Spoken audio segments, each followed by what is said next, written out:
do you have tips for coping with anxiety during lockdown?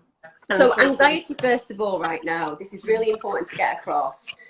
If you're not feeling slightly anxious, if you're not feeling a little bit on edge, if you're not seeing that your behaviour's changed just a little at times, you're probably denying and avoiding your feelings. And that means that in 6 to 12 months, you're probably going to get a shock, because that's when we'll see those kind of things playing out. If you're saying, well, actually, I do feel more anxious, I do feel more stressed, I do feel a bit more shouty, then actually that's because you're dealing with an overwhelming period during, to use your word and Boris's, an unprecedented time. You're spending hours being fed lies by the media. I appreciate the virus exists and all that stuff, but the way that the media skew to get you to click in is about selling barbecues right now, and people need to see that.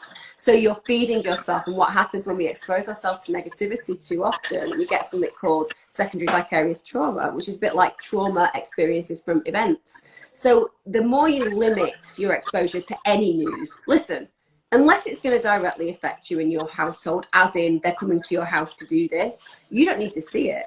You don't need to know about people who died 300 miles away from you from an underlying health condition, but had coronavirus stamped on their death certificate. You don't need to know that. What you need to know is, my world is small, my people I love are safe, and that's enough. And then from there, you amplify the things that are going to help you. So you exercise at least once a day, even if it's for 5 minutes. You do go outside, you get at least an hour in the white light, because that is going to help you so much with your brain chemistry. On top of that, you reach out, you tell people constantly, I'm struggling. Doesn't matter how often and to who, just do it. And also things like anchoring can be really helpful. You can look that up online. It's basically a way of connecting. You learn how to do this, and you just release positive thoughts through it. On top of that, I do my meditation or do somebody else's meditation. It helps. And I guess the most important thing is reframing. Reframing is the potential to take every negative situation and give it a bit of a positive spin. It's the same story, but it's reframed in a positive way, right? We have to do that right now. So you have to do what you said earlier on. You said, I just wanted to go outside and play with my girls. I didn't put any pressure on myself. It was just fun, right?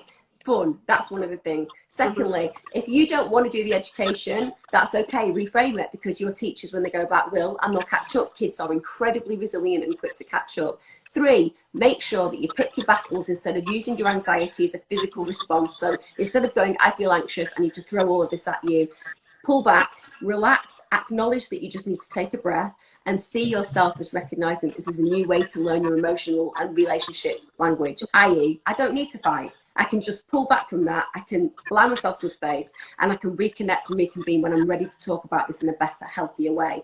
And finally, oh my God, the one thing I'd say to all of you is, get that list of things that you never really thought you took much notice of, but you miss like crazy, because that list is going to give you such a powerful connection when you go back out there, because suddenly all those things that you didn't think you were really bothered about, all those relationships that you might have been not even considering as important, suddenly you have an emphasis on the things that matter. So even now, within an anxious perspective and using those tips and techniques, the reality is bring it right back to the central core, which is, actually, you know what do I miss about my life, and how do I get much more of that when this is over?